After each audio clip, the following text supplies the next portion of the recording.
There is always this need to interconnect the history and struggle of Black Americans, and to be more specific, the descendants of American slavery, with the struggles of everybody else. And because of this, now your issues become thoroughly diluted. And the consequences of this is that since your issues, struggles, and history is so interconnectable with everybody else, there's no need for legislation that is exclusively and specifically tailored for you, because your issues are no different or unique from anybody else's.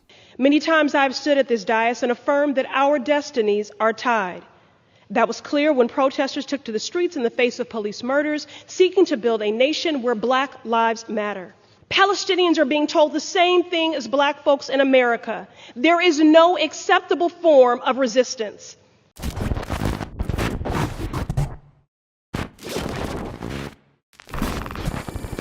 Black Americans are literally the only group of people in this country that have absolutely no political representation. And that statement is not up for debate, because that is an undeniable fact. Now, this right here is the about page for the Congressional Hispanic Caucus. And I just want to take a moment to read this off to you. Okay, so let's get into it right now. The Congressional Hispanic Caucus was founded in December of 1976 as a legislative service organization of the United States House of Representatives. Today, the CHC is organized as a congressional member organization governed by the rules of the U.S. House of Representatives. Now, here's the extremely important part. That's why it's highlighted.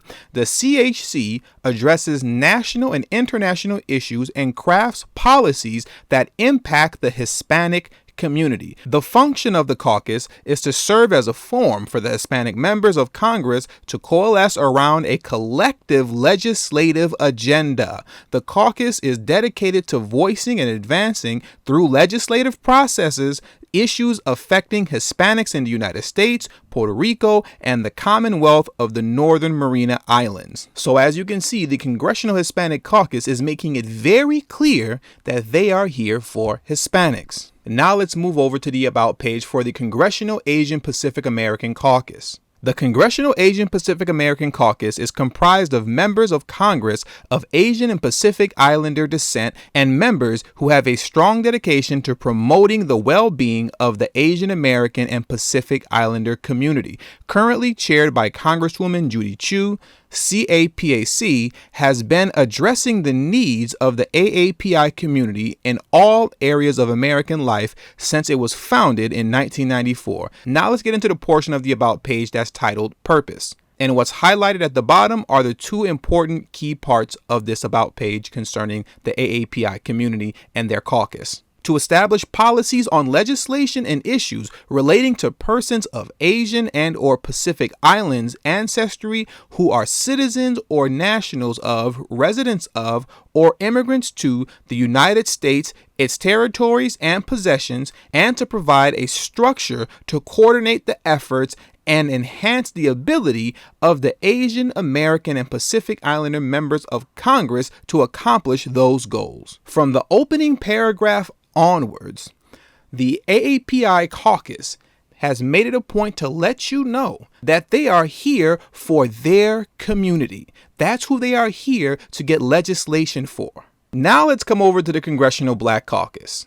Since its establishment in 1971, the Congressional Black Caucus has been committed to using the full constitutional power, statutory authority, and financial resources of the federal government to ensure that African Americans and other marginalized communities in the United States have the opportunity to achieve the American dream. The Congressional Black Caucus let you know within the opening sentence, not the opening paragraph. Technically, it's the opening paragraph, but the opening sentence, that they are not here for Black people. They are here for everybody. And they are the only caucus that is not writing solely for their people. They are the only caucus, they are the only group of politicians that are out here working for everybody else but Black Americans. Now let's carry on, because there's another highlighted section that I have here. Everything that you see listed off before the highlighted section is just your typical Democratic Party talking points. But let's go to the highlighted section. Expanding access to capital, which means money, by the way. Let me read that again. expanding access to capital, contracts, and counseling for minority-owned businesses. Nowhere in anybody else's About page concerning all the other caucuses did they bring up anything that had to do with coming up with legislation for other groups. They all focused on themselves and themselves only. It is only the Congressional Black Caucus that has made it a point to say we represent everybody. And if you're representing everybody, that means there is no way that you can seriously address the issues within the Black community. Now let's take a look at how this works and plays out in real time. This video here is of Cori Bush tying in Ferguson St. Louis and Mike Brown Jr. with the current conflict in Palestine. St. Louis and I rise today in solidarity with the Palestinian people and in memory of our brother, Bassem Masri, a Ferguson activist who was with us on the front lines of our uprising for justice following the police murder of Michael Brown Jr. Bassem was a St. Louis Palestinian. Bassem also lived in Jerusalem, Palestine. Bassem was one of us. He showed up ready. As a Palestinian, he was ready to resist, to rebel, to rise up with us as our St. Louis community mourned Mike Brown Jr.'s state-sanctioned murder and as we demanded an end to the militarized police occupation of our communities. Palestinians know what state violence, militarized policing, and occupation of their communities look like. And they've lived that reality of having to go through checkpoints while trying to live their lives. They know this reality and the reality of so much more. So when heavily militarized police forces showed up in Ferguson in 2014, Bassem and so many others of our St. Louis Palestinian community, our Palestinian siblings showed up too. I remember sitting in a circle on the grass near where Michael Brown Jr. was murdered, and I remember them describing to us what to do when militarized law enforcement shot us with rubber bullets or when they tear gassed us.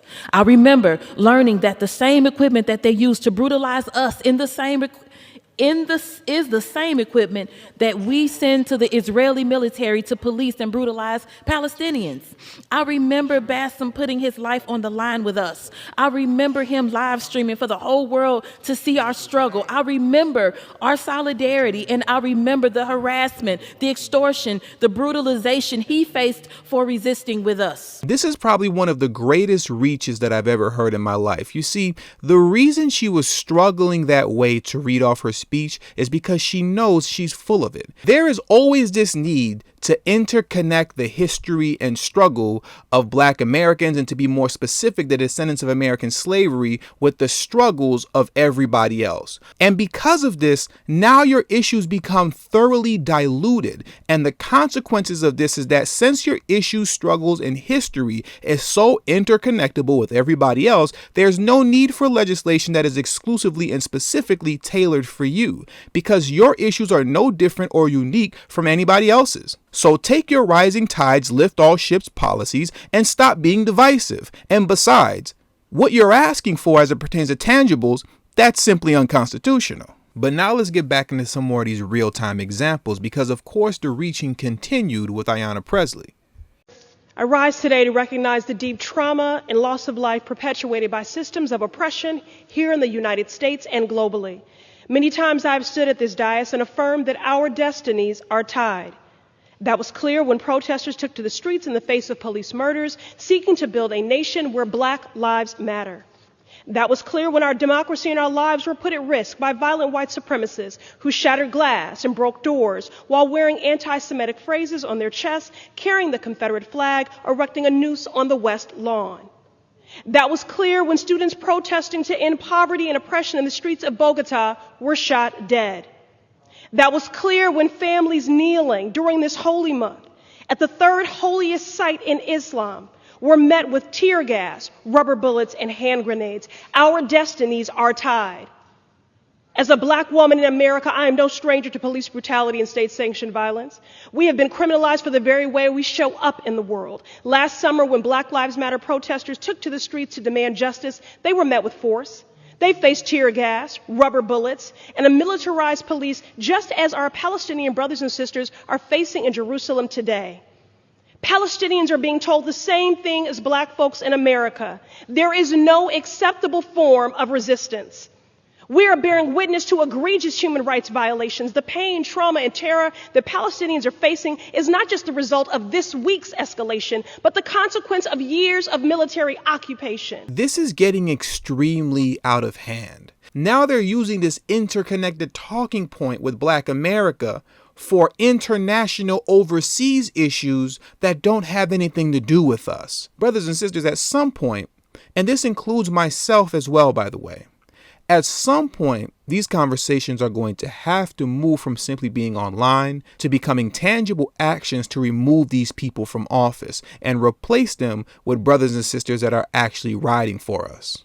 Now, I'll give you a quick example of what can be done. You see, here in California, we're getting ready to have a recall election that may possibly remove our current governor, Gavin Newsom, in replacement for a new governor. Having a recall election in California only required 12% of the people who voted in the last election to sign a petition saying that they want a recall election. And just like that, our governor may be replaced before his term is actually up. These are the type of actions that need to happen sooner than later, because if not, by the end of this decade, it's over. You lost, and politics will be a done deal for you, because this is the last decade that Black Americans will be politically relevant. And with all that being said, that does it for today's video. So please make sure you hit that subscribe button as well as the bell notification next to the subscribe button so you can be notified whenever I release a new video. Also, make sure you text tdhiphop to number 33222. That's tdhiphop to number 33222. That way you'll get a direct text notification whenever I release a new video. But it also serves as a protection plan for myself in case YouTube ever gives this channel the axe. I'll be able to send you a direct link to where you can find me next. All social media links will be pinned in the comment section below. For those of you who have been subscribed to this channel for quite some time now and have a love and appreciation for the work that I put in on this channel, as well as TD News Network, the number one way you can show your support towards me is through Patreon. For only $3 a month, that will help put me in position to be able to take TD Hip Hop Media off of YouTube. Remember, the goal is not to grow big on YouTube, but to grow independent of YouTube. And the only way that I can grow independent of YouTube outside of Patreon is also making sure you sign up to the emailing list. There is no way I can grow and go independent of YouTube if I cannot take my audience with me. So please make sure you join that emailing list. That is probably the most important thing that you can do for me right now. Thank you for your time, and until the next video, peace.